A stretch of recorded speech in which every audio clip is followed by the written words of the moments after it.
para jamaah sekalian yang dirahmati oleh Allah Subhanahu wa taala.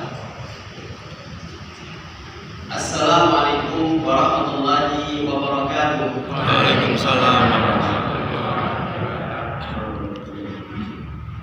Alhamdulillah wassalatu wassalamu ala Rasulillah la haula wala quwwata illa billah. Para jamaah yang dirahmati oleh Allah, alhamdulillah pada pagi hari ini kita kedatangan seorang tamu. Beliau adalah Dr. Syekh Tajuddin bin Ahmad bin Sa'id Al-Abbasi. Beliau sudah ada di Pondok Zamzam selama 1 minggu kurang lebih, dan alhamdulillah beliau ada di antara kita semua sebelum nanti beliau kembali ke Jakarta untuk memberi istifadah kepada para jamaah sekalian. Sedikit kami ingin mengenalkan secara singkat. Beliau ini dimintai bantuannya di Pondok Pesantren Zamzam karena memiliki fadilah kelebihan yang kita butuhkan. Salah satunya adalah beliau memiliki banyak ijazah keilmuan sanad dan ijazah kitab, terlebih ijazah di kitab-kitab hadis dari Sahih Bukhari, Imam Muslim dan juga sebagainya, termasuk para asatidz Zamzam yang telah menyelesaikan pengambilan ijazah dari kitab Arba'in Nawawi beserta syarat-syaratnya. Dan alhamdulillah selama 1 minggu ini beliau bisa menyempatkan untuk hadir di kajian Ahad pagi ini. Semoga para jamaah sekalian bisa mendapat istifadah dari nasihat-nasihat beliau, juga dari irsyadat-irsyadat beliau. Mungkin tidak kami berpanjang lebar. Al-waqtu nu'ti ilal laduktur falyatafadhal mashkuran wa majruran.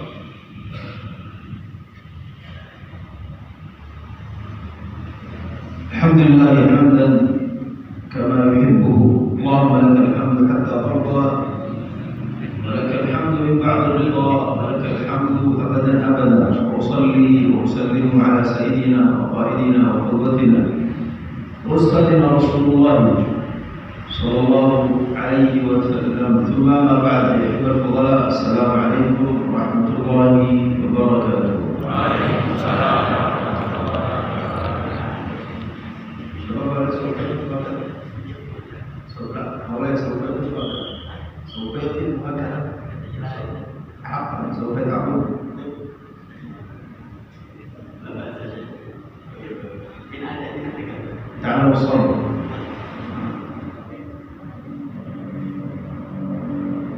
إن شاء الله بإذن الله تبارك وتعالى في هذه الجلسة سوف أتحدث عن موضوع. هذا الموضوع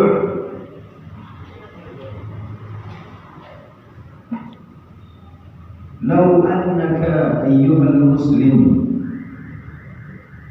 وأيتها المسلمة تخلقت بهذا الموضوع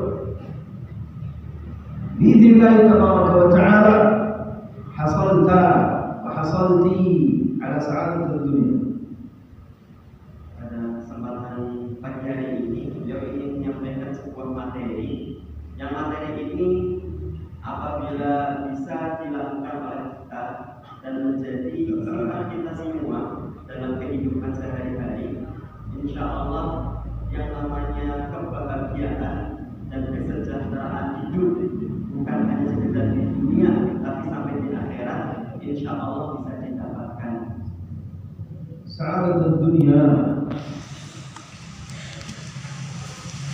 ثم السعادة في الآخرة. طيب سؤال، ما هو أهم أو ما هي أهم صفة للمسلم يتخلق بها ويتحلى بها؟ ما هي؟ Ada pertanyaan dari Syekh, di antara akhlak-akhlak sifat-sifat seorang muslim, sifat yang paling baik dan paling penting yang harus dimiliki oleh setiap muslim itu apa? Sifat. Satu satu sifat saja. وهي أول الصفات أن يتخلق بها المسلم أن يتحلى بها المسلم. Dan itu adalah satu sifat pertama yang harus dimiliki dan harus disifati oleh seorang muslim. ما هي؟ Apa kira-kira jemaah? أساتذة في معهد زمزم لا يجوز التكلم. Ustaz Zamzam tidak boleh menjawab. Jujur. Jujur, asal itu هنالك أهم من الصدق. masih ada yang lebih Allah cintai. الصدق مهم نعم لكن هنالك أهم من الصدق. Menyambung tadi silaturahmi termasuk akhlak yang baik, tapi masih ada akhlaknya di atasnya. ما هي؟ صفة مهمة للمسلم. صفة مهمة للمسلمة ما هي؟ Sifat penting yang harus dimiliki orang muslim laki-laki dan juga muslimah dalam perempuan. ما هي؟ الإخلاص. هنالك أهم من الإخلاص. Masih ada yang lebih penting daripada ikhlas dan beliau. الإخلاص مهم لكن هنالك أهم من الإخلاص. Ikhlas penting tidak dimungkiri, tapi ada yang lebih penting daripada itu kata beliau. صفة الصبر Nah, sifat sabar. مهمة لكن هنالك أهم من الصبر. Kalau ternyata masih ada akhlaknya yang lebih penting daripada sabar. ما هي؟ بسم الله. Al-Qana'ah. القناعة. القناعة ثمرة. Qana'ah itu buahnya dari sifat yang belum dijawab. Buahnya adalah qana'ah. بسم الله. إيمان. ما شاء الله ممتاز. عمل إيمان. Ya, jawabannya adalah yang paling pertama dari sifat-sifat yang tadi disebutkan oleh jamaah dari ikhlas, qanaah dan sebagainya. Yang pertama adalah iman kepada Allah. التوحيد. Kemudian أهم صفة للمسلم. jadi iman dan juga tauhid, kita ketika mengesahkan Allah adalah sifat utama yang harus dimiliki oleh seorang muslim. نسميه التوحيد، نسميه الإيمان، نسميه معرفة الله. فالتوحيد أهم صفة للمسلم وللمسلمة. Ya, disebut sebagai tauhid atau mengesahkan Allah kalau diartikan dalam bahasa Indonesia, dan juga beriman kepada Allah itu adalah sifat yang harus dimiliki sebagai seorang muslim. Bisa dikatakan muslim tidak dikatakan muslim kecuali dia punya sifat iman kepada Allah dan mengesahkan Allah Subhanahu wa Ta'ala. فالمسلم إذا تخلق وتحلى وحقق الإيمان في قلبه، حقق لا إله إلا الله في قلبه حقا، سعد في الدنيا. Seorang muslim ketika dia menegaskan dirinya itu beriman kepada Allah dengan ucapan yang selalu kita lantunkan, la ilaha illallah, tiada sesembahan kecuali hanya sekedar Allah semata, niscaya pasti dunia itu akan bahagia. وكان قلبه قلب سعيد لا يعرف الحزن لا يعرف الهم. Hatinya itu akan senang, akan tenang bahagia, tidak kenal yang namanya sedih. لأن اليقين إذا ثبت في القلب، اليقين إذا ثبت في القلب أخرج ذلك اليقين الهم يخرج، الحزن يخرج. لذلك كان نبينا محمد صلى الله عليه وسلم يدعو اللهم ارزقنا من اليقين، اللهم ارزقنا من اليقين ما تهون به علينا مصائب الدنيا. فاليقين إذا ثبت في القلب صارت مصائب الدنيا ليس مصائب. نعم. Seseorang ketika sudah memiliki keyakinan di dalam hati, maka kembali pada ucapan pertama, dia akan senantiasa merasa senang dan hatinya akan tenteram. Sekali lagi, ketika keimanan keyakinan kepada Allah, dia akan merasa senang hatinya dan merasa tenteram hatinya. Dan nyatanya Rasulullah SAW senantiasa berdoa. Selain berdoa dengan dunia, dia juga berdoa meminta keimanan, menyebutkan iman kepada Allah Subhanahu wa Ta'ala yang mengatakan, Allahumma rzuqna minal yakin. Ya Allah, berikanlah aku rezeki, kami semua rezeki. Rezeki berupa apa? Bukan hanya sekedar uang dan dunia, tapi rezeki keyakinan. Artinya apa? Yakinnya kita kepada Allah, percayanya kita kepada Allah itu adalah rezeki yang Allah berikan. Ketika rezeki keyakinan sudah ada di dalam hati kita, niscaya yang namanya sa'adah, kebahagiaan, ketentraman dalam hati itu bisa dicapai. Kalaupun di dalam hidupnya itu dia tertimpa musibah, sekali lagi, ketika dia punya keyakinan dan dia tertimpa musibah, menurut orang tadi musibah itu bukan musibah. Sekali lagi, kalau dia yakin kepada Allah, lalu kena musibah, apapun musibah yang menimpanya, musibah itu dianggap dia bukan sebuah musibah. Al-Imam Abu Hanifah, Al-Imam Abu Hanifah, hal ta'rifunahu? Ada seorang imam namanya Imam Abu Hanifah. Apakah Bapak dari mengenal atau mendengar nama Abu Hanifah? Huwa min a'immati al-madhahib al-arba'ah. Dia salah satu imam dari 4 imam mazhab yang kita kenal.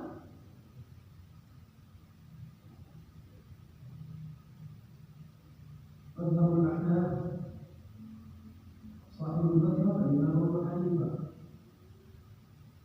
Mazhab Hanafi, pemimpinnya, ketuanya adalah Imam Abu Hanifah. كان من كبار الأساتذة، من كبار المشايخ. نعم.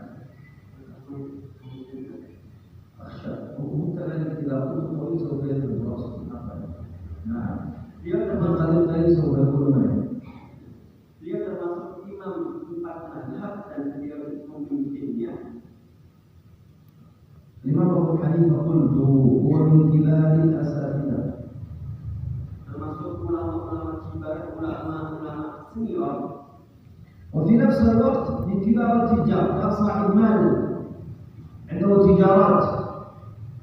Satu sisi, selain beliau sebagai seorang ulama alim luar biasa di masanya, beliau juga seorang pedagang.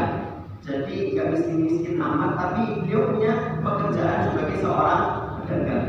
لذلك أقوى مذهب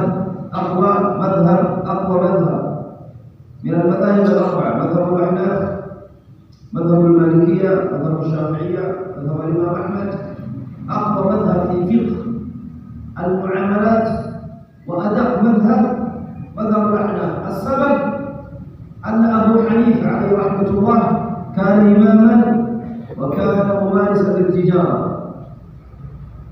ففقه المعاملات بتجربته. Makanya di antara mazhab yang paling kuat keilmuan tentang muamalah perekonomiannya, dari 4 mazhab ada mazhab Imam, ada mazhab Syafi'iyah, ada mazhabnya Malikiyah, ada mazhab Ahmad bin Hanbal atau dikenal dengan Hanabilah. Di antara 4 mazhab ini yang paling kuat keilmuan tentang perekonomian, tentang muamalah ataupun hukum-hukum perdagangan ekonomi adalah mazhabnya Imam Abu Hanifah. Kembali ke pertama, karena beliau selain sebagai seorang ahli fikih, beliau juga seorang pedagang. لماذا أنا قلت أو لماذا أنا سقت هذه القصة؟ قصة لطيفة جدا. قصة الإمام أبو حنيفة قصة لطيفة. مرة من المرات كانت له تجارة في البحر، وهو جالس في الدرس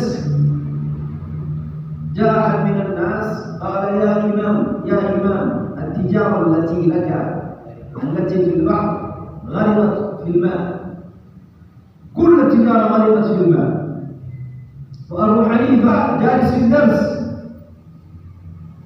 فتوقف قليلا ثم خفض رأسه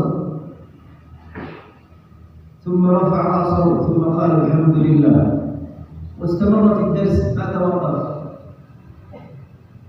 Ada sebuah kisah yang memberi pelajaran bagi kita bagaimana beliau itu tetap bisa seimbang antara keilmuan beliau dan juga kesibukan beliau dalam urusan bisnis berdagang.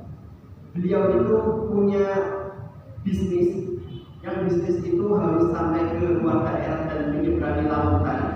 Lalu beliau mengirimkan barang dagangannya dengan menggunakan lautan, dilayarkan di tengah lautan.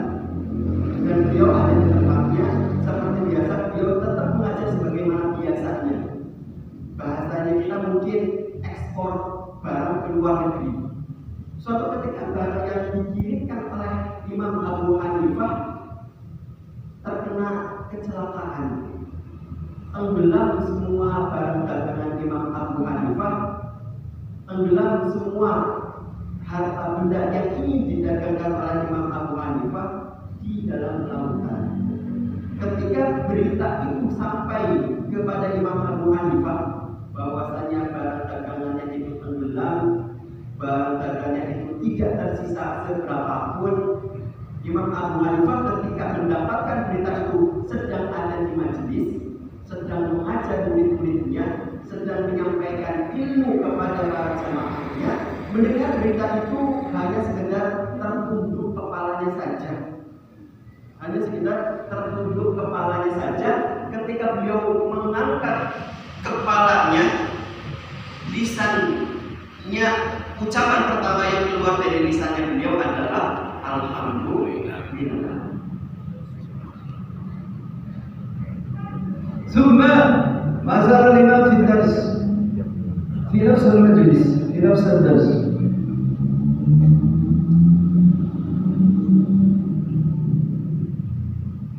بعد فترة يدخل نفس المخبر الأول، نفس الذي أخبره أولا، نفس الذي أخبره في أول مرة، يدخل مرة أخرى ويقول يا إمام السفينة التي غرقت في الماء ليس لك، أما السفينة التي لك، المال الذي لك قد نجا. فأبو حنيفة نفس الشيء، وقف تركه في الدرس قليل ثم رفع رأسه ثم قال الحمد لله. Kisahnya masih berlanjut. Ketika beliau tadi merunduk mendengar berita kapalnya yang tenggelam, beliau merunduk, bangun-bangun beliau ucapkan alhamdulillah atas musibah yang menimpa barang dagangan beliau. Ternyata setelah beberapa saat, sang pembawa berita yang memberitakan tenggelamnya kapalnya Imam Abu Hanifah datang kembali dan memberi berita yang kedua, yang ternyata beritanya berbeda. Apa beritanya? Sang imam, ternyata kapal yang tenggelam bukan kapalnya jenengan, bukan kapalnya antum, barang dagangannya milik antum ternyata selamat dan sudah sampai tujuan. Yang hebat apa? Sikapnya Imam Abu Hanifah tetap sama. Beliau merunduk agak lama, lalu menengadahkan kepalanya bangun, ucapannya sama, alhamdulillah. كيف لو أنت أو أنت لديك تجارة كثيرة جدا، 1 مليار 5 مليار، ثم المال كله ذهب، كيف الرأس؟ الله صداع. Beliau membayangkan bagaimana kalau kita, jenengan kita semua punya barang dagangan senilai 1 miliar, lalu dalam sekejap saja hilang. Kira-kira kepalanya rasanya apa?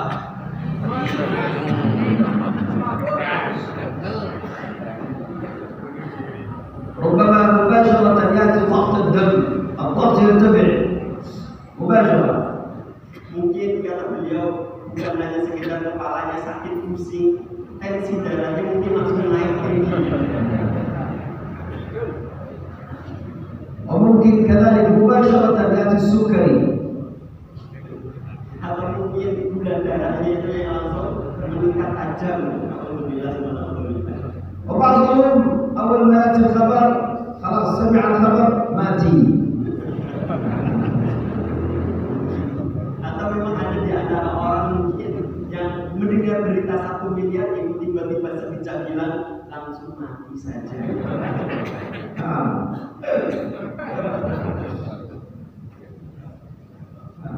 kaget kalau terpuluh sah. 1 miliar.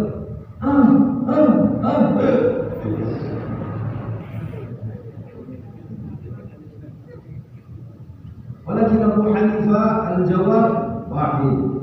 المال ذهب. ماذا جوابكم؟ المال ذهب. ماذا سوف تقولون؟ Jawaban Imam Abu Hanifah apapun keadaannya tetap sama satu. Apa itu tadi jawaban Imam Abu Hanifah? Alhamdulillah. Ketika ternyata selamat, jawabannya apa? Oke, selamat alhamdulillah. Lakin awal jawab لماذا alhamdulillah? Limadha? Kira-kira di berita pertama ketika beliau mendapatkan hilang semua harta bendanya, ucapan alhamdulillahnya beliau itu kenapa? Kok hilang? Tapi kok tetap alhamdulillah? Alasan alhamdulillah yang pertama itu kenapa? Anti. إذا المال 1 miliar يذهب. ماذا سوف تقول؟ ماذا سوف تقولي؟ Kira-kira 1 miliarnya kita kalau hilang atau hilang, ucapan pertama itu ucap apa? هذا الجواب. إذا في القلب ada alam inna lillahi wa inna ilaihi raji'un. Jadi ucapan inna lillahi beda dengan Imam Abu Hanifah yang tadi alhamdulillah. Ucapan inna lillahi itu menunjukkan ada rasa sakit di dalam hati, ada rasa kecewa di dalam hati. وفي كذلك في العقل في حزن. إنا لله وإنا إليه راجعون. Begitu juga ketika kita sedih ya, inna lillahi wa inna ilaihi raji'un. هذا الجواب أليس كذلك؟ Ini ya jawaban kita secara umum ya. ولكن الإمام أبو حنيفة لا. لماذا قال الحمد لله أولا ثم قال الحمد لله ثانيا؟ واحد من الطلاب ينظر إليه تعجب قال يا إمام المرة الأولى قلت الحمد لله غير مناسب والمرة الثانية الحمد لله نعم المال نجا لماذا قلت الحمد لله في المرة الأولى؟ لماذا ما هو السبب؟ Dia kembali bertanya, kira-kira ucapan alhamdulillahnya Imam Ahmad yang pertama itu kenapa? Bahkan Imam Abu Hanifah itu kenapa? Bahkan ketika itu masih ada di dalam majlis dan di depannya itu masih ada santri-santrinya, ada satu santri yang bertanya, wahai Imam, kenapa jawabannya itu sama alhamdulillah? Yang jadi pertanyaan, alhamdulillah pertama itu kenapa? Kalau yang kedua kan jelas ya, alhamdulillahnya karena dagangannya selamat. Yang pertama itu dagangannya tidak selamat, tapi kok alhamdulillah sambil bertanya, kenapa wahai Imam Abu Hanifah? Di mana? Kenapa? Mana wahyu? Kira-kira jawabannya sama apa itu? Apa yang ada di dalam hati Imam Abu Hanifah kok bisa hebat banget alhamdulillah?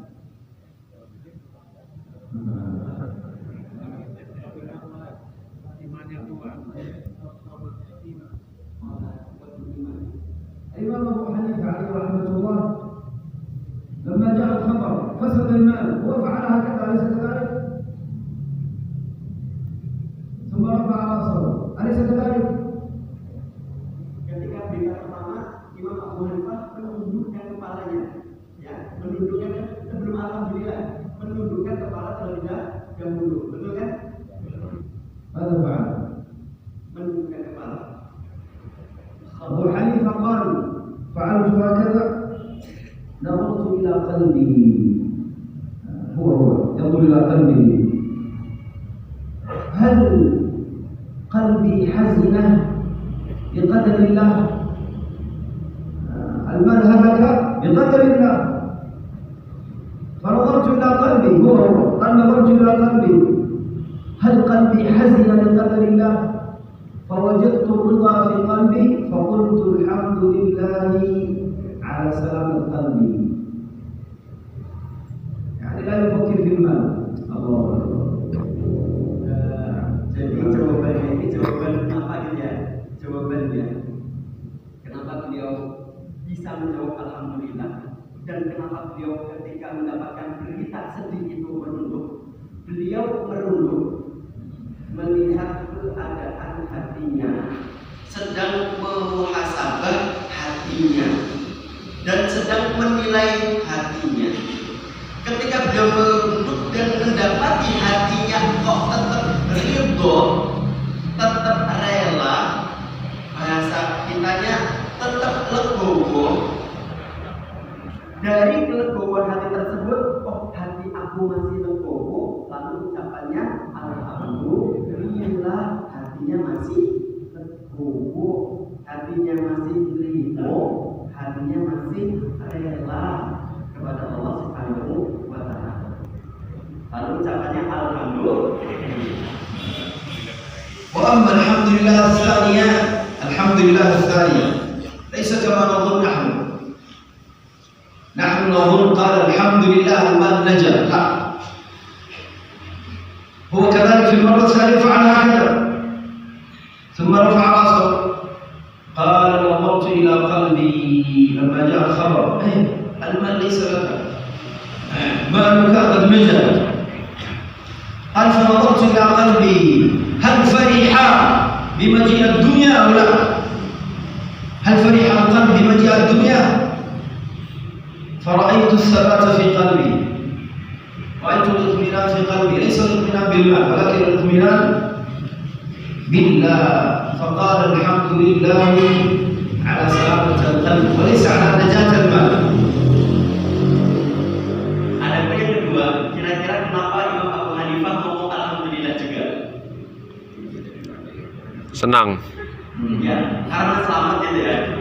Kalau kita kan ilmunya kita alhamdulillah karena selamat tidak jadi ya. Tapi ternyata yang terjadi pada hatinya Imam Abu Hanifah tidak seperti itu. Kan kita tahu pertama yang diceritakan Syekh tadi, di kali kedua ketika mendapatkan berita selamatnya barang dagangan beliau juga melakukan apa tadi? Menundukkan kepalanya, melihat ke arah hati dan memuhasabah, menilai hatinya itu seperti apa. Kalau yang pertama rela itu nggak apa-apa gitu kan. Yang kedua nilai ini bahagianya hati itu karena barang dagangannya selamat atau bersyukur karena hatinya masih kokoh, masih kekeh, masih kuat percaya sama Allah Subhanahu wa Ta'ala. Ternyata ketika beliau muhasabah melihat kepada hatinya dan didapati hatinya masih kokoh, kuat iman percaya sama Allah, bukan bahagia karena selamatnya barang dagangannya, beliau juga mengucapkan alhamdulillah. Seakan-akan ngomong alhamdulillah, hatiku masih tetap sama, bahagianya itu bukan karena selamatnya barang dagangan, tapi masih tetap percaya sama Allah Subhanahu wa Ta'ala. Lalu ikrar lisannya alhamdulillah. Alhamdulillah al-ula ala salamat al-qalb, alhamdulillah al-thaniyah ala salamat al-qalb. Allah Jalla wa Ala subhanahu yaqul fi kitabih yawma la yanfa'u malun wa la banun illa man ata Allah biqalbin salim. Jadi rasa syukur pertama yang ketika kehilangan barang dagangan, alhamdulillahnya itu rasa syukur karena hatinya selamat. Atas keselamatan hati yang tidak meronta, tidak sedih berkepanjangan, masih tetap rela. Yang kedua juga mensyukuri hal yang sama, hatinya masih sama, masih rela, bukan bahagia karena keselamatan hati. Makanya dia tadi menyampaikan firman Allah Subhanahu wa Ta'ala berkaitan dengan hati yang selamat, yauma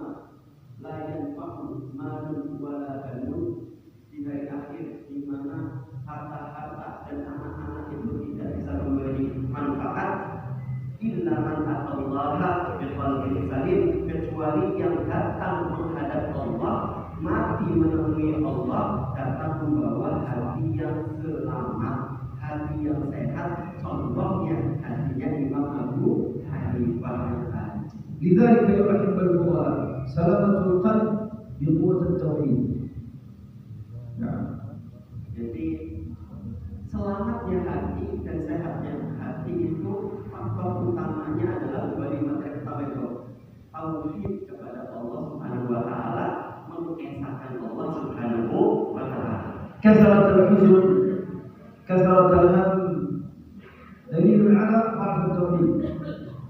Banyak sedih, banyak gundah, dan banyaknya gundah gulana itu sebuah bukti bahwasanya tauhid kita itu masih lemah.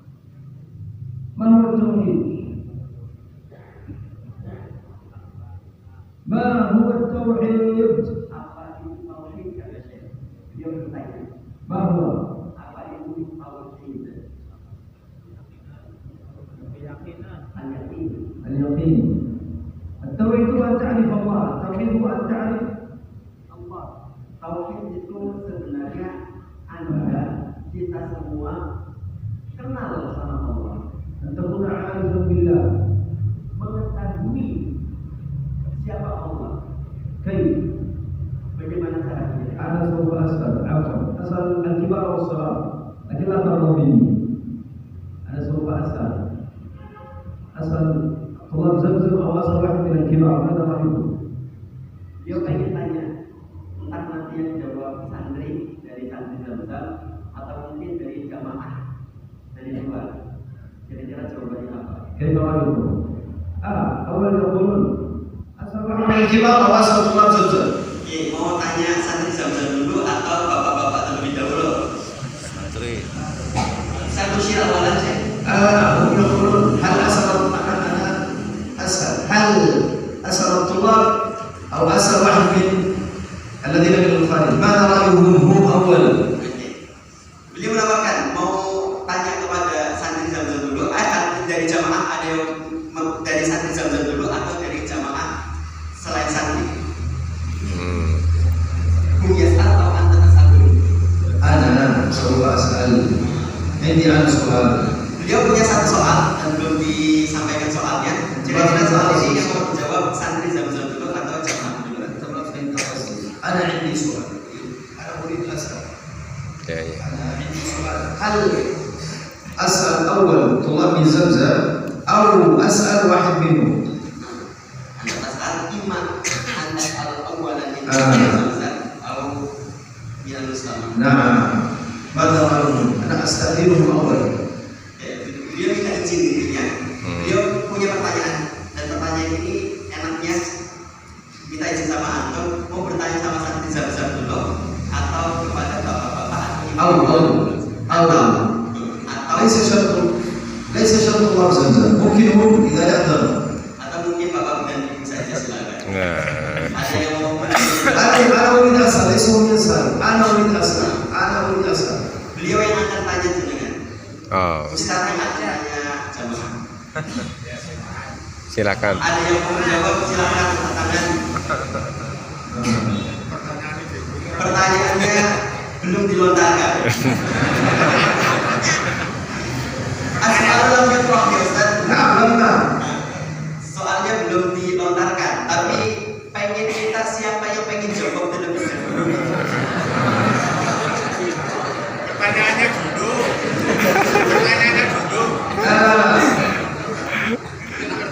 أنا أريد أن أقول سيصير فضل سؤالا سيصير. Udah Yang bisa siap bahasa Indonesia. dari bapak-bapak ibu dari Ustaz. Siap. Siap. Siap. Salah ya nggak apa-apa ya. Salam ya Allah bagi usia. Oke. Siap.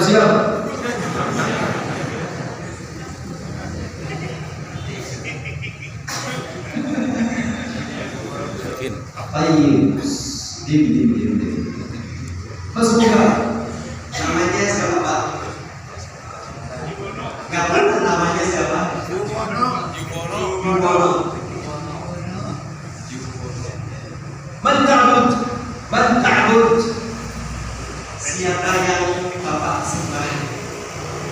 Allah. Man huwa Allah? Siapa Allah? Pencipta alam semesta. Lagi zin. Paling ada di dalam sama. Zin kullahu. Tambah jawabannya. Bukan apa lagi? Nah, kalau juga Allah.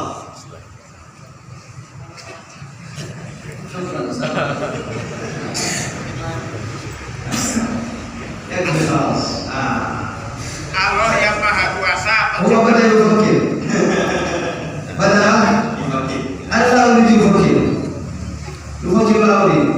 Oh, beliau menghendaki jawaban yang langsung tanpa melewati proses berpikir. At-tauhid huwa ma huwa tauhid? Ma huwa tauhid? Apa itu tauhid? Kembali ke tadi. At-tauhid ma rasakha fil qalb. Laisa ma 'ulima fil ras. Jadi yang namanya tauhid itu sesuatu keyakinan yang kuat menanjak di dalam hati, bukan kuat yang diingat oleh kepala. Laisa huna. Jadi sekali lagi tauhid itu ada di hati, bukan ada di hafalan kepala. Idza kana tauhid fil qalb thabit al-ijabah badiha. La tahtaju tufakir.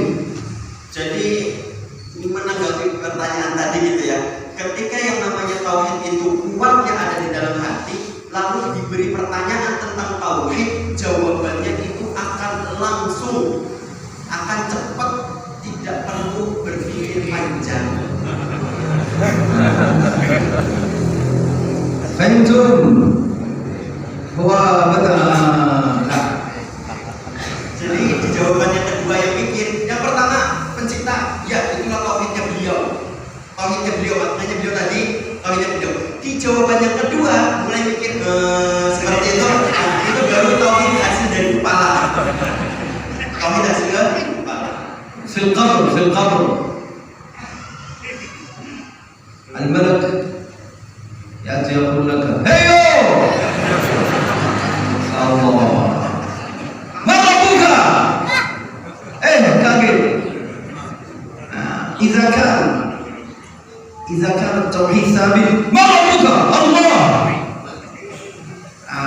أما إذا قلت أوكي betul. Saya mau cari nafas dulu.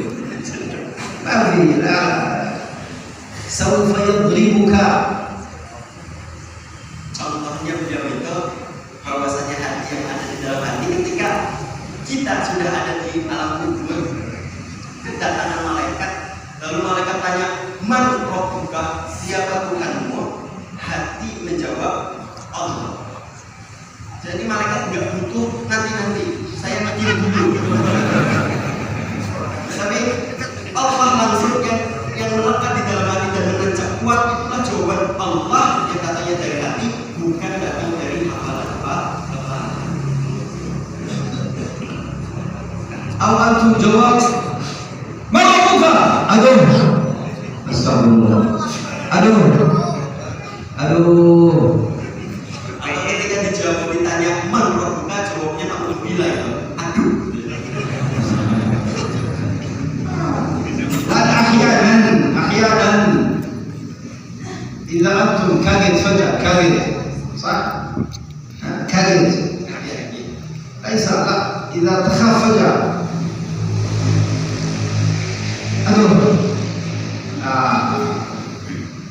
إذا تخاف الله أكبر لا تخاف بسم الله ممتاز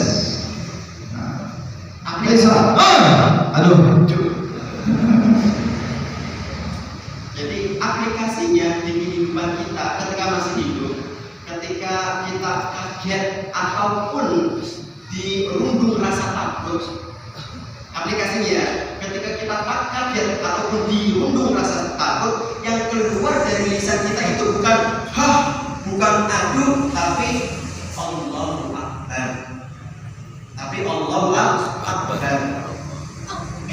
Itu kalau tauhid yang menjawab, bukan kepala yang menjawab. Kalau kepala yang menjawab kaget, takut, mungkin jawabannya aduh ataupun teriak.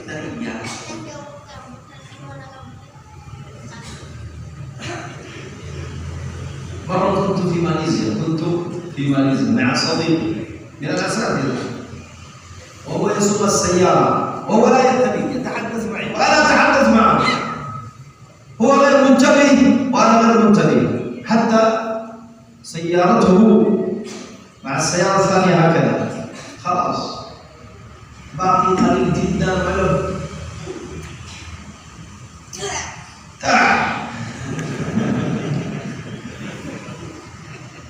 cerita beliau ini berlanjut ketika di Malaysia, beliau di dalam sebuah mobil bersama sopirnya. Beliau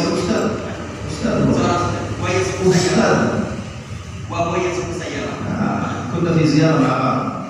Jadi bersama seorang ustaz dalam satu mobil dan ustaz tersebut menyetir mobil. Beliau suatu ketika beliau tidak fokus, lalu hampir saja nabrak dengan mobil yang di depannya. Terus qadamat amalannya لا يصدق لكن خلاص أبغى شيء قليل hampir saja. Belum tabrakan tapi hampir saja. كيف رأيكم؟ ها؟ Stop. Allah. كيف لو كنت في ذلك الموقف؟ ماذا سوف تفعل؟ Kira-kira kalau kita semua yang lagi merasakan itu ada di kejadian itu, apa yang kita lakukan?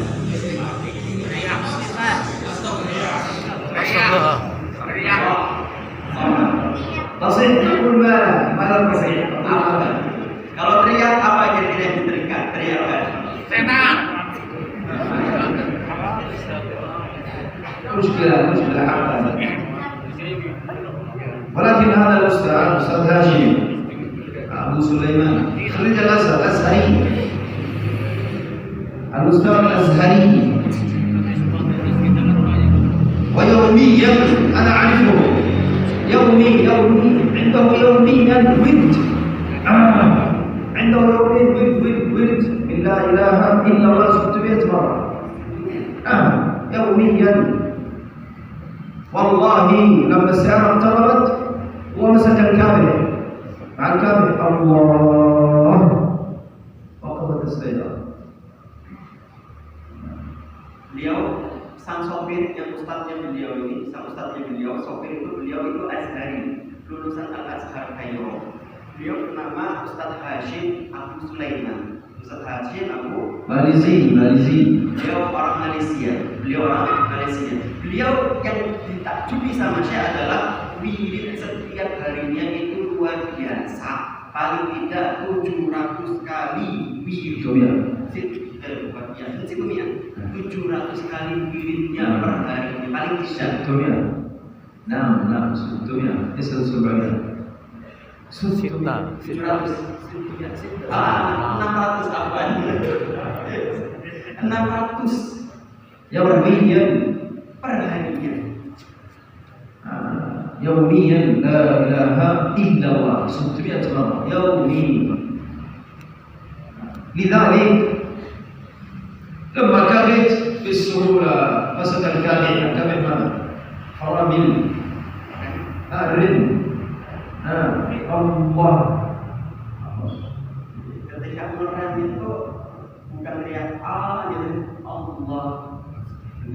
والله لما قال هذه العبارة والله الله يسألني من هذا الكلام الكلمة أنا معه أحس بأنها خرجت من أعماق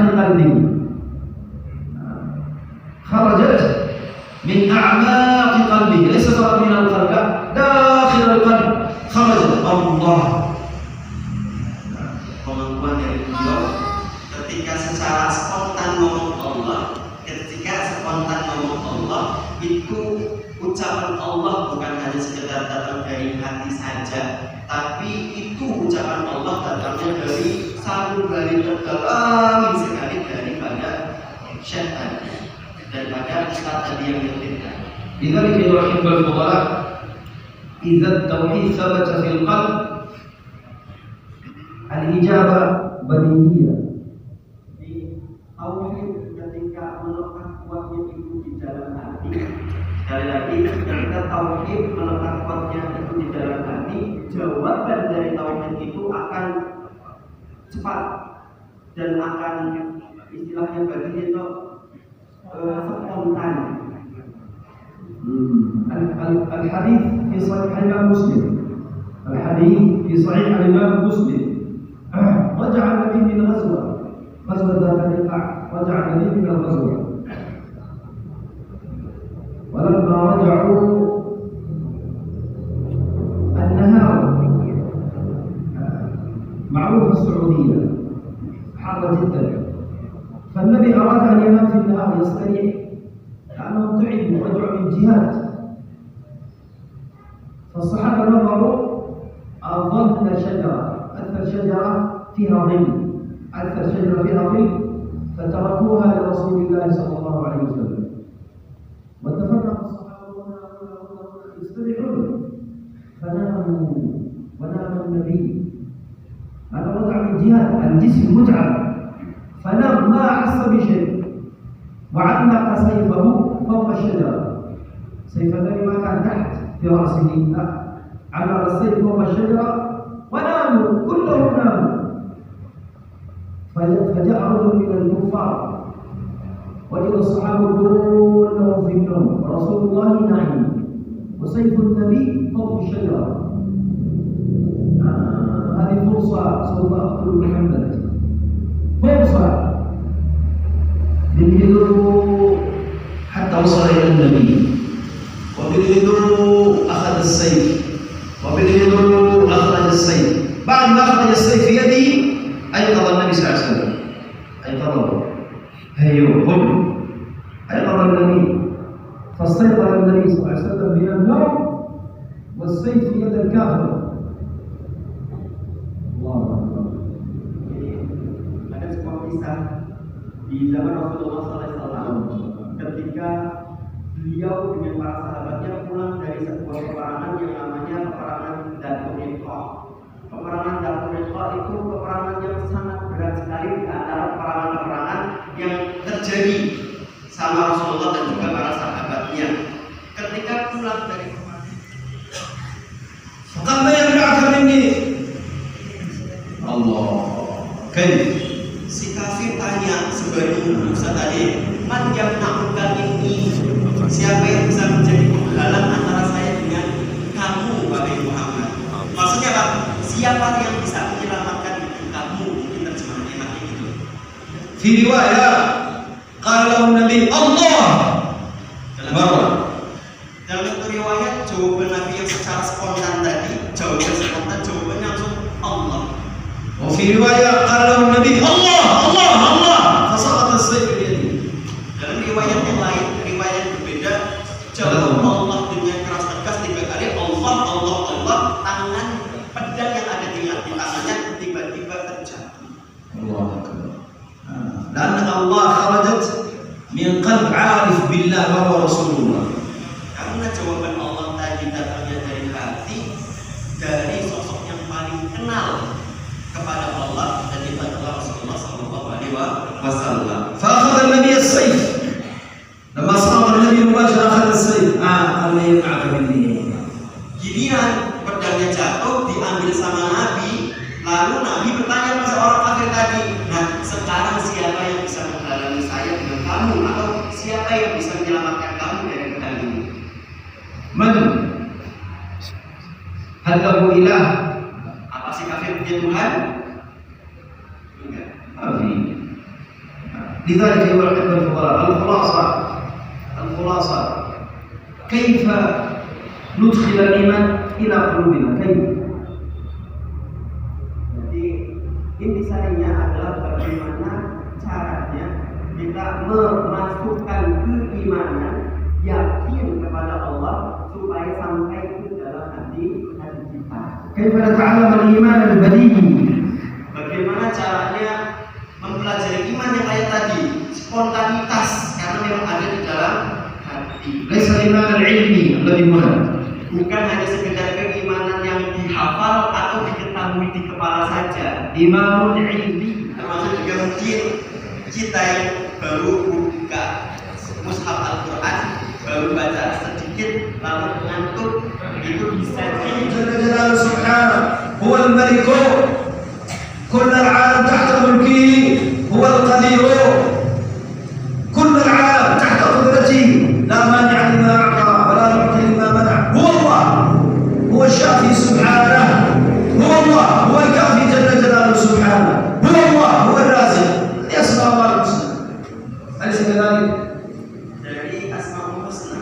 Ketika di antara Asmaul Husna kita tahu siapa itu Allah, itulah Allah yang kita sembah. Siapa itu Ar-Rahman, dialah yang mengasihi dan menyayangi kita. Siapa Allah yang Malik, yang memiliki dan menguasai kita. Siapa itu Allah yang Qadir, yang maha mampu untuk melakukan apa saja kepada kita. Siapa Allah yang Kafi Syafi, yang memberi kecukupan kita selama kehidupan kita. Syafi, yang memberikan kesembuhan kepada kita. Dan termasuk Ar-Raziq, dialah Allah yang memberikan rezeki kepada kita. Kita kenal Allah dari sela-sela nama-nama indah yang Allah Subhanahu wa ta'ala. لذلك أفضل وسيلة لتعلم التوحيد من خلال أسماء الله عز وجل. Jadi yang pertama, afdal atau yang paling utama, paling bagus untuk mengenal Allah adalah dengan mengenal. Caranya adalah dengan mengenal Asmaul Husna atau nama-nama Allah yang indah. تعلم أسماء الله. Belajar, bikin kajian tentang Asmaul Husna. اعرف معاني أسماء الله الحسنى بدقة. Kenali makna secara mendetail setiap poin dari nama-nama Allah. لذلك هنالك كتابين. الكتب كثيرة جدا، لكن في كتاب اسمه أسماء الله الحسنى يعني فضيلة الشيخ عبد الرحمن حسن حملنك. هناك كتاب آخر اسمه الله أهل الثناء والمجد للشيخ ناصر النوسي والزهراني. هذه الكتب أنت تقرأ عن اسم الله وتتفكر وتتمعن حتى تفهم معاني أسماء الله الحسنى. نعم. Jadi kembali ke pertama, mengenal Allah dan memasukkan keimanan kepada hati melalui Asmaul Husna, mengenal tiap-tiap namanya Allah Subhanahu wa ta'ala yang indah. Beliau merekomendasikan ada dua kitab yang layak kita tersebut untuk dibaca supaya kenal nama Allah dengan detailnya. Bukan hanya sekedar Allah itu maksudnya apa, tapi detail-detailnya maksudnya Allah, maksudnya Rahman, maksudnya Rahim, maksudnya Razzaq dan sebagainya. Kitab pertama namanya Asmaullah Al-Husna. Kitab yang kedua kita tadi sebutkan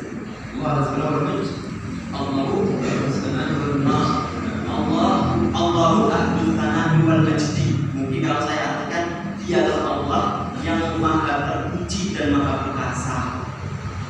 Dua kitab yang mungkin bisa dibaca dan dipelajari dan dijadikan kajian. Sudah diterjemahkan dalam bahasa Indonesia itu ada. وأنا أقترح عليكم أن تقيموا درس متصل عن أسماء الله. أحد من أساتذة زمزم يتولى هذا الدرس.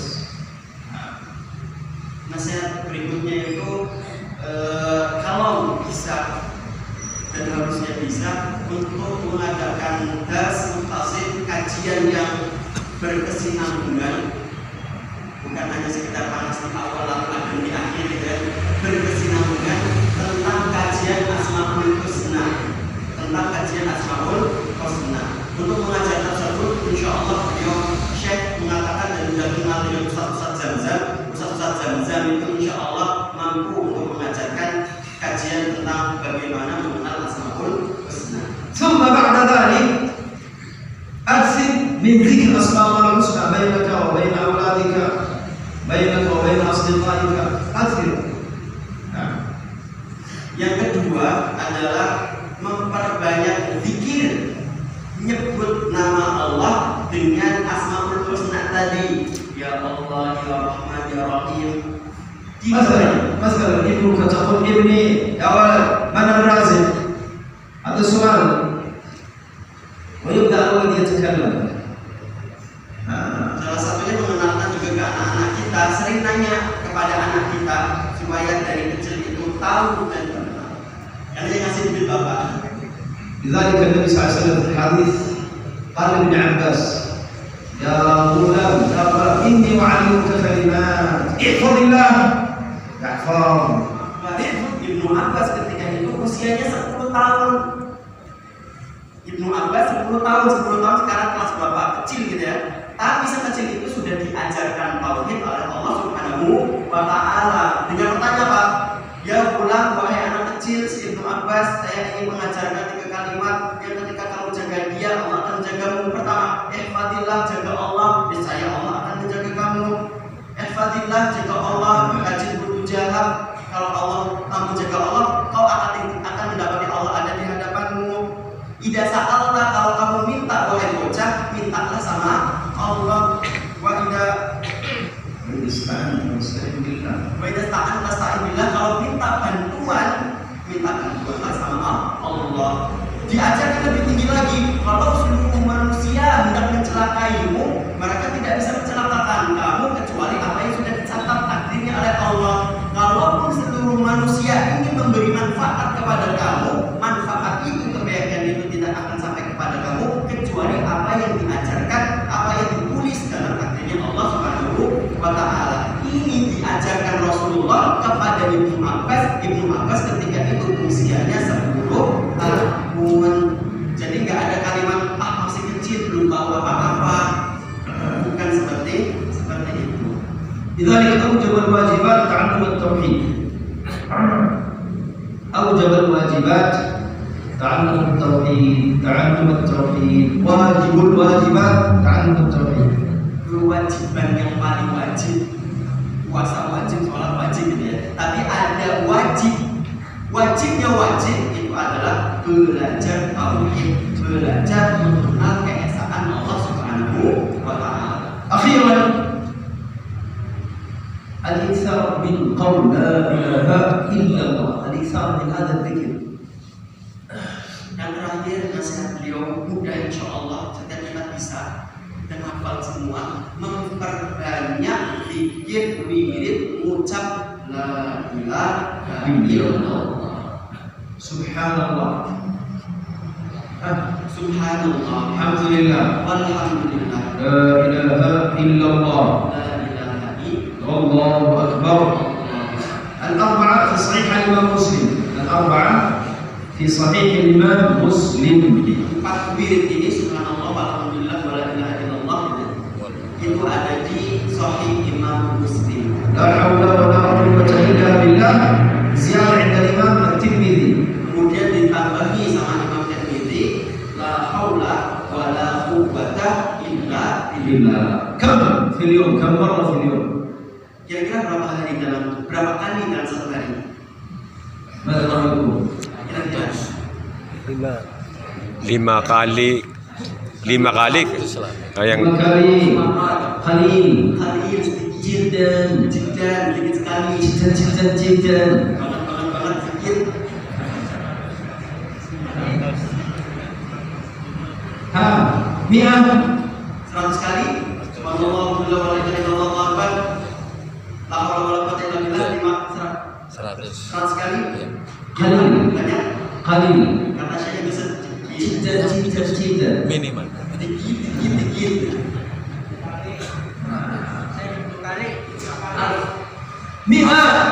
هذا ذكر الصغر. Kata beliau, zikir itu 100 kali itu zikirnya anak kecil.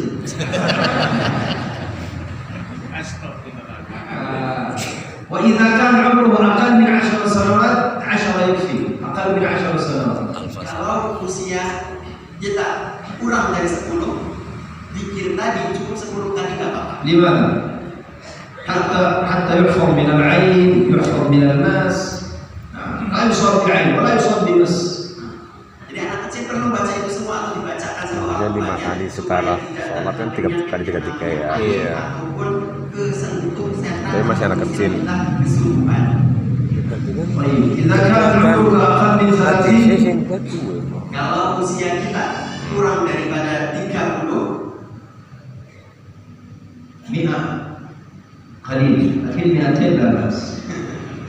dikir 100 kali itu masih termasuk dalam kategori sedikit. Al-Fasalah. Paling tidak 200 lagi. أما أكثر من 40 عمرك أكثر من 40 Al-Fasalah. Bila usia kita lebih daripada 40, أنت لابد من 300 إلى فوق. ditambah dong 300 atau lebih. والذاكرين الله كثيرا والذاكرات أليس هذا قول الله؟ Firman Allah, "Adz-dzakirina Allah wadz-dzakirat", orang-orang laki-laki yang senantiasa zikir kepada Allah dan perempuan-perempuan yang senantiasa zikir menyebut nama Allah. كم الكثير؟ كم الكثير كم؟ Jumlah banyak maksud di sini berapa kira-kira kata Syekh? كم؟ الكثير كم؟ لا حد له. الكثير لا حد له كما تريد. Kata beliau, kalimat banyak, banyak. Jumlah banyak itu enggak ada batasannya. Tidak ada batasannya. سيدنا أبو هريرة كان يوميا بعد العشاء يراجع شيء من حفظه للقرآن. سيدنا أبو هريرة كان حافظ للقرآن، يراجع شيء من القرآن، يراجع شيء من الحديث. بعد ذلك سيدنا أبو هريرة عنده خيط فيمر على الخيط وهذا الخيط فيه 1000 عقدة يمر على الخيط 12 مرة، يعني 12,000 يوميا بعد تلاوة القرآن، بعد مراجعة القرآن، ثم مراجعة الحديث، ثم 12,000. الله أكبر. Sahabat Rasulullah yang namanya Abu Hurairah radhiyallahu taala anhu selesai sholat Isya pasti akan membaca Al-Qur'an. Kemudian mengulangi Al-Qur'an dan mengulangi hafalan-hafalan hadis. Karena beliau itu pakarnya hadis di kalangan sahabat Rasulullah. Tidak cukup itu saja, beliau itu punya tali. Tali itu dibikin simpul semacam tasbih. Bikin simpul. Setiap simpul ketika dikumpulkan simpulnya sampai 1000. Itu buat menghitung zikirnya beliau dalam satu malam muternya 12 kali. 1000 muter kan kali 12. Jam berapa ribu? 12. 12 kali 12 ribu. Allah Akbar.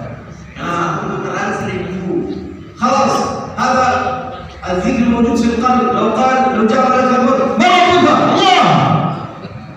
Qalb mali.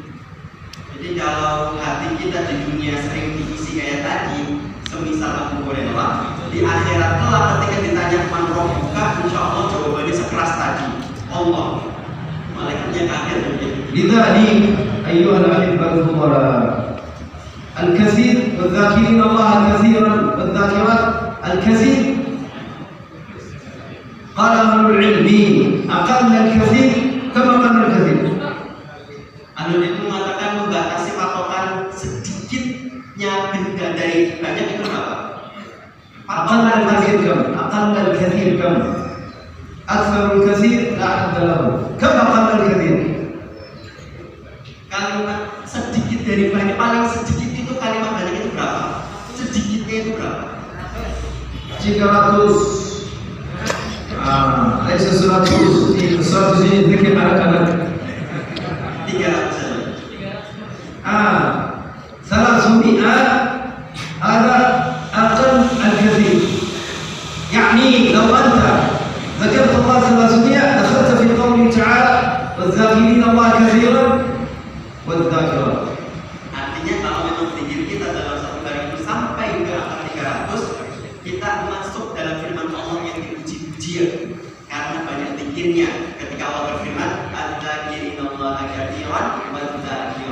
لذلك يا مسلم اجعل لك ورد 300 لا بأس أزيد لا بأس. Nasihatnya layaknya bagi seorang muslim untuk banyak pikir 300 kali tidak mengapa, lebih daripada itu tidak mengapa. والذي بدأ الشيء في لحيته مثل هكذا لابد من 500 إلى فوق. Yang sudah berewokan dan memutih berarti sudah sepuh paling tidak 500. Nah, Insyaallah. لأن هذا نذير ayo باقي قليل. Ini bisa jadi motivasi. Jadi kalau mau juga putihnya, jangan ayo gitu kan 500 200. لا الشيب اللحية هذه Insyaallah, insyaallah. اللحية لما تخرج، اللحية البيضاء لما تخرج هذا نذير. في قوله تعالى وجاءكم النذير قيل أنه الشيبة. البياض هذا اللحية البيضاء تقول لك هايو ما تذكرت. بسم الله استعد الموت قريب. Nanti jadi beliau mengatakan ini juga hal bagus. اللحية البيضاء لا يأتي البياض في اللحية. Jenggot yang berwarna putih, dan saya juga suka melihat ada putihnya. Kata Syekh mengambil dari firman Allah, wajah aku nadir. Putihnya brewok ini itu adalah nadir, peringatan. Peringatan apa? Dekatnya kematian. استعد بسم الله. Bersiap dengan bismillah لذلك 500 إلى فوق. untuk mencapai angka 500 atau selebihnya. أسأل الله لكم التوفيق. أخيرا هل بعض الناس يقول الذكر المضاعف سبحان الله عدد خلقه، سبحان الله زينة عرشه، سبحان الله رضا نفسه، سبحان الله مداد كلماته. نعم هذا ذكر مضاعف لا شك. الذكر المضاعف للأجر، الذكر المضاعف للأجر للثواب. أما الذكر سبحان الله 300 Bacaan pertama, tauhid bukan di kepala, ada di dalam hati. Ketika tauhidnya pengen kuat, banyak pikir tadi 300, 500 dan lebih, ditambah pikir ما هو الذكر المضاعف؟ لا لم تترجم كما أريد. ما هو الذكر المضاعف؟ الذكر المضاعف أن تقول سبحان الله عدد خلقه، سبحان الله زينة عرشه، سبحان الله رضا نفسه،